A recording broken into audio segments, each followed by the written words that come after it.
Tenth साथियों, आज हम लोग क्लास 10th का जैव प्रक्रम चैप्टर को अच्छे से समझने वाला है। इस चैप्टर में आपको कोई भी कंफ्यूजन ना बचे, इसके लिए मैं प्यारा सा पीपीटी बनाया हूँ, आपको लगेगा तो आप कमेंट बॉक्स में जरूर बताना। तो सबसे पहला हेडिंग रहने वाला आपका चैप्टर का ही जैव प्रक्रम। आखिर ये होता क्या है? तो याद रखेंगे कि वे सभी प्रक्रम जो संयुक्त रूप से जीव के अनुरक्षण का कार्य करते हैं उन्हें जैव प्रक्रम कहलाते हैं। कहने का मतलब है कि जो हमारे अनुरक्षण का कार्य करते हैं, जो हमें जीवित रखने का कार्य करते हैं, उसे हम जैव प्रक्रम कह सकते हैं।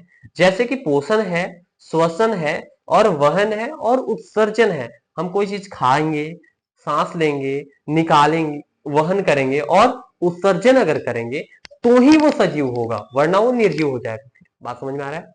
कोई भी सजीव, पेड़ पौधा होगा, चाहे जानवर होंगे, मनुष्य होंगे, जो भी है वो क्या है, सारे जैव प्रक्रम में आते हैं। जैव प्रक्रम के प्रकार में आपको पढ़ना पड़ेगा पोषण, श्वसन, वहन और उत्सर्जन। तो सबसे पहले हम लोग पहला टॉपिक रहेगा पोषण, इसके बारे में पढ़ेंगे, फिर श्वसन के बारे में पढ़ेंगे, फिर वहन के बारे में पढ़ेंगे, फिर उत्सर्जन के बारे में पढ़ेंगे। तो सबसे पहला टॉपिक रहने वाला आपका है पोषण। पोषण में क्या लिखता है? भोजन ग्रहण करना, पचे भोजन का अवशोषण एवं कठिन भोजन का, ये थोड़ा सा मिस्टेक हो गया है, ठीक है, के लिए उसका उपयोग करते हैं। सर ये थोड़ा सा, भोजन ग्रहण करना, पचे भोजन का अवशोषण। दूसरा पॉइंट में लिखेंगे शरीर द्वारा अनुरक्षण के लिए इसका उपयोग पोषण कहलाता है। मान लीजिए कि आपका जो भी पोषण है, उस पोषण के लिए आपका क्या होना चाहिए? ग्रहण करोगे और पचे भोजन का अवशोषण करोगे तो उसी को पोषण कहलाता है। भोजन खाओगे, ग्रहण करोगे और पचा हुआ भोजन आपके शरीर में खून, ब्लड वगैरह बनाएगा, एनर्जी बनाएगा वगैरह, उसी को हम पोषण बोलते हैं। क्लियर है? अगला है पोषण के प्रकार। तो पोषण के प्रकार में आपको दो प्रकार पढ़ना होगा, स्वपोषी पोषण और विषम पोषी पोषण। स्वपोषी पोषण और विषम पोषी पोषण। स्वपोषी पोषण क्या होता है कि पोषण का वह तरीका जिसमें जीव अपने आसपास के वातावरण में उपस्थित सरल अजैविक, याद रखेंगे, पदार्थ जैसे कार्बन डाइऑक्साइड, CO2, पानी और सूर्य का प्रकाश से अपना भोजन स्वयं बनाते हैं, उन्हें हम स्वपोषी पोषण कहते हैं। समझ में आ गया? जो पेड़ पौधे हैं वो सब क्या हो जाएंगे? स्वपोषी पोषण। आगे आप पोषी पोषण में हरे पौधे, ये सब क्या करें? सूर्य के प्रकाश की उपस्थिति में ये क्या कर रहे हैं? अपना भोजन बनाते हैं। सनलाइट जिसको बोल सकते हैं, जब पड़ता है तब, तो इसे बोलते हैं स्वपोषी पोषण। और देखिए विषम पोषी पोषण में एग्जाम्पल दोनों का ऊपर ही लिखवा दिया ना। इसमें क्या होता है विषम पोषी पोषण में कि पोषण का वह तरीका जिसमें जीव, गलत है ये, अपना अपना अपना लिख सकते हैं, भोजन स्वयं नहीं बना सकता, ठीक है, सकता, अपने भोजन के लिए अन्य जीव।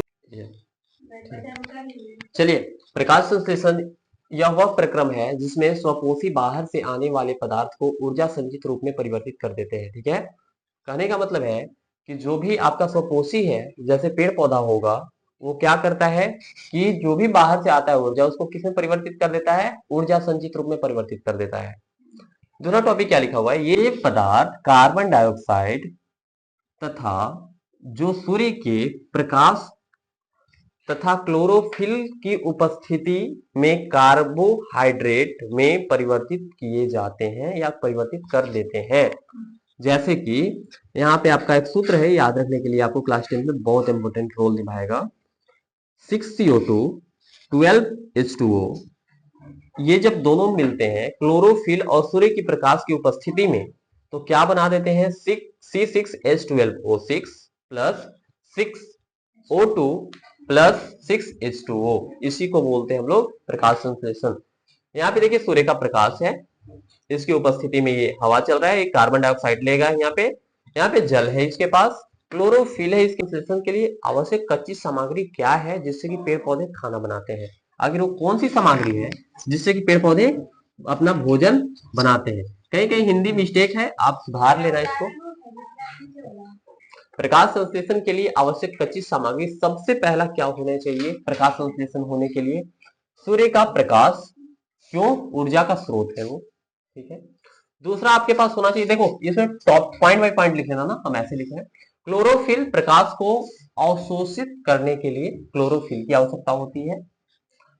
कार्बन डाइऑक्साइड चाहिए CO2, स्थलीय पौधे इसे वायुमंडल से प्राप्त करते हैं। सारे का फिगर बनाया हुआ है। हाँ, ये आपकी कच्ची सामग्री है 3। प्रकाश संश्लेषण के दौरान निम्नलिखित घटनाएं होती है। सबसे पहला घटना क्या हो सकता है, तो इसको याद रखोगे कि क्लोरोफिल द्वारा प्रकाश ऊर्जा को अवशोषित करता है। किसके द्वारा? क्लोरोफिल द्वारा ही ऊर्जा को अवशोषित करता है। ये बड़ा रोल निभाने वाला आपका कि आखिर पौधे किसके द्वारा अवशोषित करते हैं, तो क्लोरोफिल द्वारा प्रकाश को अवशोषित करते हैं। बहुत एक पहले कंफ्यूजन रहता होगा कि आखिर सूर्य की प्रकाश से उसको कैसे अवशोषित करता है, किसके द्वारा करता है, कौन करता है। तो एक होता है उन लोग में क्लोरोफिल मौजूद, जो ग्रीन बोलते हैं उसको, ग्रीन पत्ती को रखने में रोल निभाता है। अगला है प्रकाश ऊर्जा को रासायनिक ऊर्जा में, प्रकाश ऊर्जा को किस में चेंज कर देता है? रासायनिक ऊर्जा में रूपांतरित करता है, करना, तथा जल अणुओं का हाइड्रोजन तथा ऑक्सीजन में अपघटन भी कर देता है। कौन? प्रकाश ऊर्जा को रासायनिक ऊर्जा में परिवर्तित करता है। देखिए अगला टॉपिक आपका रहने वाला है कार्बन डाइऑक्साइड का हाइड्रोजन सॉरी कार्बोहाइड्रेट, जिसको ग्लूकोज में अपचयन कर देता है। कार्बन डाइऑक्साइड को किस में तोड़ता है? ग्लूकोज में तोड़ता है। किस में तोड़ता है? पेड़ पौधे कार्बन डाइऑक्साइड को किस में तोड़ते हैं? ग्लूकोज में। क्लोरोफिल प्रकाश को क्या करता है? अवशोषित करता है। चलो देखो, रंध्र, पत्ती की सतह पर जो सूक्ष्म छिद्र होते हैं उन्हें हम क्या कहते हैं? रंध्र कहते हैं।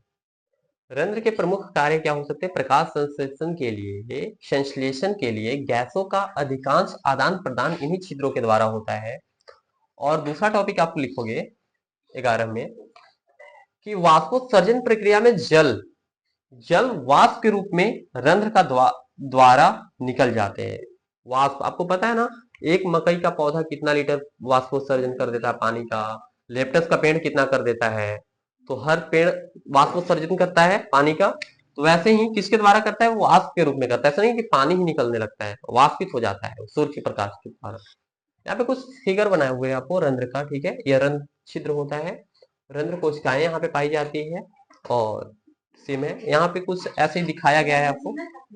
नहीं, ये सब नहीं छापूंगा, ये ऐसे आपको एंटिक लगने के लिए दिखाया गया। उसी पोषण के प्रकार पढ़ना था। स्वपोषी में हम लोग देख चुके थे, अब विषमपोषी है ना, बन रहा है ना। चलिए, क्या है? प्राणी संपोषण बोलते हैं इसको। इसको थोड़ा सा जूम करते हैं, आपको क्लियर दिखेगा ना। इसमें क्या होता है?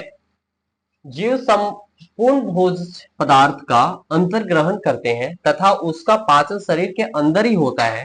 जो ऐसा सजीव होंगे जिनका भोजन क्या होगा? अंतर्ग्रहण होगा, मतलब शरीर के अंदर जाएगा और उनका भोजन शरीर के अंदर ही पचेगा।